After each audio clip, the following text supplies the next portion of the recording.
Рекорден брой близнаци се родиха в университетска болница Свети Георги в Пловдив само за 3 дни. В болничното заведение проплакаха 4 двойки близначета, нещо, което отдавна не се е случвало. Не се инвитро, хубавото, че са на 2 млади жени и 2 малко така по-напреднала възраст.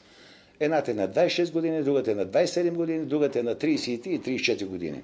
В тази стая са настанени 2 от щастливите майки на близначета. Елена Димитрова има момче и момиче, кръстила ги е Яница и Алекс. Никога не си е представила, че ще й се случи на нея тази двойна радост.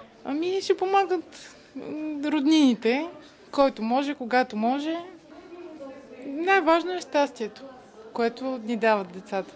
Имате ли още деца или до тук? Не мога да кажа. Още е много рано.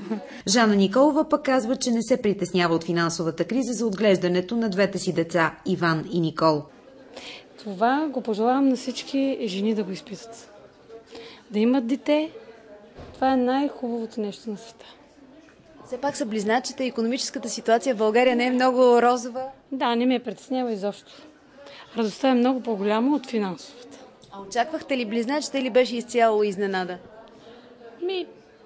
Очакваше се в рода да има близнаци, но изненадата беше голяма.